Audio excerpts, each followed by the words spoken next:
Assalamualaikum warahmatullahi wabarakatuh. Perkenalkan, nama saya Rahmat Hidayat dari Prodi Akuntansi. Dalam pertemuan kali ini, saya akan membahas tentang Bhinneka Tunggal Ika. Sejarah Bhinneka Tunggal Ika dimulai sekitar abad ke-14 pada masa Kerajaan Majapahit di Indonesia. Bhinneka Tunggal Ika merupakan semboyan yang terdapat dalam kitab Kakawin Sutasoma, karya Empu Tantular yang diubah pada masa kekuasaan Raja Sasanegara Majapahit, yaitu Hayam Wuruk. Dalam Kakawin Sutasoma, Empu Tantular menggambarkan Bhinneka Tunggal Ika sebagai titik temu agama-agama yang berbeda di Nusantara. Kakawin ini mengajarkan toleransi antar agama dan menjadi ajaran yang dianut oleh pemeluk agama Hindu dan Buddha. Frasa Bhinneka Tunggal Ika kemudian dimuat dalam tulisan berjudul Verspreidingheidschrift yang ditulis oleh seorang orientalis ahli bahasa Belanda bernama Johan Hendrik Caspar Keren.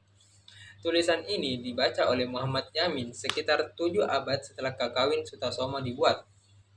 Muhammad Yamin kemudian membawa frasa tersebut pada sidang BPU PKI pertama pada tanggal 29 Mei hingga 1 Juni 1945. Semboyan Bhinneka Tunggal Ika juga diusulkan oleh Soekarno saat perancangan simbol negara Garuda Pancasila. Kemudian, semboyan ini dimasukkan ke dalam Garuda Pancasila, lambang negara Indonesia. Lambang negara dirancang oleh Sultan Hamid II atau Syarif Abdul Hamid Al-Qadri dan diumumkan kepada publik pada tanggal 15 Februari 1950. Bhinneka Tunggal Ika ini dianggap mewakili pandangan negara Indonesia yang ingin memperteguh kedaulatan bangsa dan menyatukan masyarakat Indonesia yang berbeda-beda menjadi satu tanpa adanya diskriminasi. Penerapan Bhinneka Tunggal Ika di Indonesia ini dapat dilihat dalam berbagai aspek kehidupan. Berikut adalah beberapa contoh penerapan Bhinneka Tunggal Ika. Yang pertama, kebebasan beragama. Indonesia mengakui kebebasan beragama bagi seluruh warganya. Setiap individu memiliki hak untuk memeluk agama dan menjalankan ibadah sesuai dengan keyakinan mereka. Pemerintah Indonesia memiliki hak-hak agama dan mendorong toleransi antar agama. Kedua, keragaman budaya. Indonesia merupakan negara yang memiliki keragaman budaya yang kaya dengan lebih dari 1.300 suku bangsa dan bahasa daerah yang berbeda. Penerapan Bhinneka Tunggal Ika menghargai dan menghormati keberagaman budaya ini. Setiap suku bangsa di Indonesia memiliki hak untuk mempertahankan dan mengembangkan budayanya sendiri. Yang ketiga, kerukunan antar umat beragama.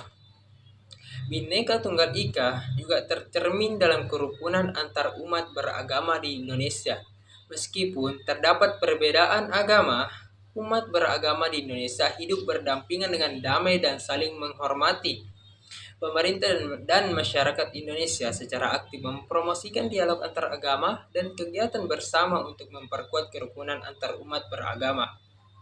Yang keempat, pendidikan multikultural. Penerapan Bhinneka Tunggal Ika juga terlihat dalam sistem pendidikan di Indonesia. Kurikulum pendidikan di Indonesia mendorong pengenalan dan pemahaman terhadap keberagaman budaya, agama, dan suku bangsa di Indonesia. Pendidikan multikultural didorong untuk membangun pemahaman, toleransi, dan penghargaan terhadap perbedaan. Yang kelima, persatuan dalam keberagaman. Bhinneka Tunggal Ika mengajarkan pentingnya persatuan dalam keberagaman. Meskipun terdapat perbedaan, masyarakat Indonesia diharapkan dapat bersatu dan bekerja sama untuk membangun negara yang maju dan harmonis. Semangat persatuan ini tercermin dalam semboyan negara dan menjadi landasan bagi kehidupan berbangsa dan bernegara di Indonesia. Penerapan Bhinneka Tunggal Ika merupakan upaya untuk membangun masyarakat yang eksklusif, adil, dan harmonis di Indonesia. Nilai-nilai Bhinneka Tunggal Ika mengajarkan kita untuk saling menghormati, menghargai perbedaan, dan menjaga persatuan dalam keberagaman.